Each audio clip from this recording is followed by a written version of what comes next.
ओम नमो भगवते वासुदेवाय नमः। तो आप सभी का स्वागत है मेरे YouTube चैनल पर। हमने कार्तिक मास महात्म्य के 20वें अध्याय में जाना कि भगवान शिव जलंधर का वध कर देते हैं, जिससे देवता और गंधर्व सब प्रसन्न हो जाते हैं।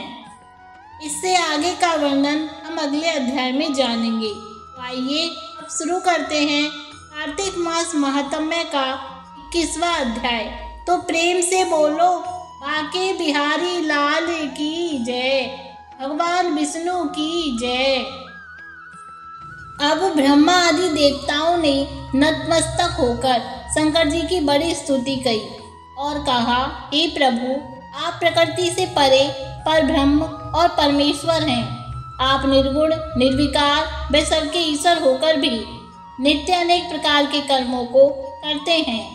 हे शंकर जी, हम सब ब्रह्मा आदि सब देवता आपके पास हैं। हे देवेश, हे शिव जी, आप प्रसन्न होकर हमारी रक्षा कीजिए। हे नाथ, हम आपकी प्रजा हैं तथा सदा आपकी शरण में रहते हैं।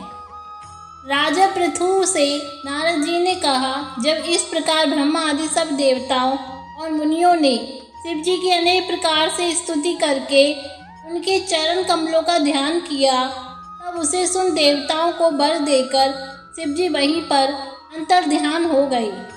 उसके पश्चात शिव जी का यश गाते हुए सब देवता प्रसन्न होकर अपने अपने स्थान को चले गए। महेशाख्यान से जलंधर का यह युद्ध चरित्र बड़ा पुण्यप्रद और सब पापों का नाश करने वाला है।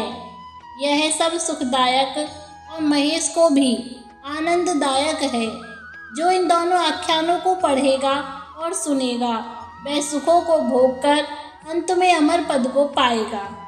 तो इस तरह कार्तिक मास महात्म्य का 21वां अध्याय समाप्त हुआ। श्रीमन्नारायण नारायण हरि हरि, श्रीमन्नारायण नारायण हरि हरि। तो अब हम शुरू करेंगे कार्तिक मास महात्म्य का 22वां अध्याय। राजा पृथु ने कहा, हे नारद जी, आप कृपा करके मुझको यह बतलाइए कि वृंदा को मोहित करके विष्णु जी ने क्या किया और फिर वे कहाँ गए। जब देवता स्तुति करके मौन हो गए तो भगवान शंकर ने प्रसन्न होकर देवताओं से कहा, हे ब्रह्मा आदि देवताओं, जलंधर तो मेरा ही अंश था। मैंने उसे तुम्हारे लिए नहीं मारा, यह मेरी सांसारिक लीला थी। फिर भी आप लोग सत्य कहिए कि इससे आप सुखी हुए या नहीं। ब्रह्मादि देवताओं के नेत्र हर्ष से खुल गए। उन्होंने शिव जी को प्रणाम करके विष्णु जी का सब वृतांत कह सुनाया, जो उन्होंने बड़े प्रयत्न से वृंदा को मोहित किया था तथा वह अग्नि में प्रवेश करके परम गति को प्राप्त हुई। देवताओं ने यह भी कहा कि अभी से वृंदा की सुंदरता पर मोहित हुए विष्णु जी उनकी चिता की राख लपेटे हुए इधर उधर घूमते हैं। अतः आप उन्हें समझाइए, क्योंकि यह प्राकृतिक चराचर आपके अधीन है। देवताओं से यह सब सुनकर शंकर जी ने उन्हें अपनी दुस्तर माया समझाई और कहा, यह सारा संसार उसी के अधीन है। उसी से मोहित विष्णु भी काम के बस हो गए हैं। परंतु महादेवी उमा त्रिदेवी की जननी सबसे परे वह मूल प्रकृति परम मनोहर और वही गिरिजा भी कहलाती है। विष्णु जी का मोह दूर करने के लिए आप सब उनकी शरण में जाइए। यदि वह प्रसन्न हो जाएंगी तो आपका सब काम हो जाएगा। शंकर जी की आज्ञा से सब देवता मूल प्रकृति को प्रसन्न करने चले। उनके पास पहुंचकर उनकी बड़ी स्तुति की। तब आकाशवाणी हुई, हे देवताओं, मैंने 3 प्रकार से तीनों गुणों से पृथक होकर स्थित होती हूँ। सतगुण से गौरी, रजोगुण से ज्योति रूप है तथा आप लोग मेरी रक्षा से यदि सादर उन देवियों के पास जाओ तो वह तुम्हारे मनोरथों को पूरा कर देगी। यह सुनकर देवताओं के नेत्र खुल गए।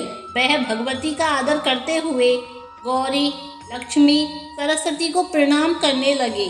सब देवताओं की भक्ति पूर्वक प्रार्थना से वह सब देवियां प्रकट हो गईं। सभी देवताओं ने खुश होकर निवेदन किया कि सब देवियों ने कुछ बीज देकर कहा, इन्हें ले जाकर दे दो, तुम्हारे सब काम सिद्ध हो जाएंगे। ब्रह्म आदि देवता उन बीजों को लेकर विष्णु जी के पास गए। वृंदा की चिता भूमि में डाल दिया, जिससे धात्री, मालती एवं तुलसी प्रकट हुई।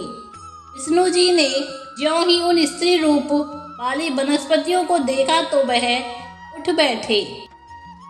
कामासक्त चित्त से मोहित हो उनसे याचना करने लगे। धात्री व तुलसी ने उनसे प्रीति की तो विष्णु सारा दुख भूलकर देवताओं से नमस्कृत हो अपने लोक को चले गए। वह पूर्ववत सुखी हो शंकर जी का स्मरण करने लगे। यह आख्यान शिव जी की भक्ति देने वाला है। तो बोलो शंकर भगवान की जय। तो इस तरह कार्तिक मास महात्म्य का 22वां अध्याय समाप्त हुआ। श्रीमन्नारायण नारायण हरि हरि, श्रीमन्नारायण नारायण